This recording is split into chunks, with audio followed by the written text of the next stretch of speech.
Hello, this is Dr. Park Jun-byum of New Breath Hospital. Today, about 1 in 4 people in modern society suffer from cancer, and more than 20% of the population are either undergoing or have undergone cancer treatment. That's why I prepared this video, to provide guidelines and principles for living a lifestyle that helps prevent cancer and recover healthily from it. In English, this is called anti-cancer living. In other words, how to live a cancer-preventive life. Today's topic is stress. Managing stress in relation to cancer. The relationship between stress and cancer is well known. Chronic stress suppresses the immune system. It weakens the body's natural defense against cancer, increases inflammation, consumes proteins, and disrupts hormones, leaving the body vulnerable as cancer cells grow and draw from its resources. Stress even penetrates into the cell nucleus, altering genetic pathways to make the body more suitable for cancer growth. Even though stress itself is not genetic, it triggers genetic changes in those under chronic tension, making them more prone to cancer development. Cancer carries its own unique form of emotional stress. There is almost nothing as mentally and physically shocking as being diagnosed with cancer. When researchers ranked life's most stressful events, the death of a spouse was number 1, followed by divorce. But for many, a cancer diagnosis can be an even greater emotional blow. Especially in advanced cases, patients immediately confront thoughts of their own mortality. No other life event causes a deeper psychological shock. There's a saying that describes stress as a blanket covering the whole world. Escaping this house of stress we all live in is a crucial step toward a healthy life.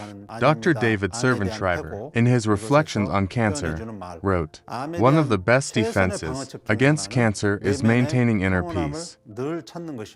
While scientific data doesn't conclusively prove that stress directly causes cancer, many studies show that chronic stress accelerates tumor growth and spread.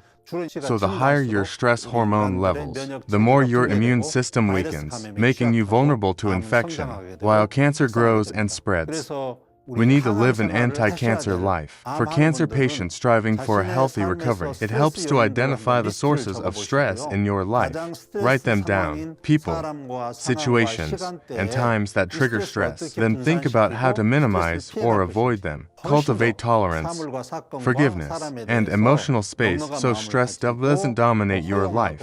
Here are some practical tips. Meditation and mindfulness. In monasteries and temples, people practice mindfulness and meditation to calm the mind. These methods are widely used in cancer clinics today. Studies, including those by Dr. John Kabat-Zinn, show that mindfulness programs reduce negative emotions, enhance brain activity related to positive emotions, and strengthen the immune system.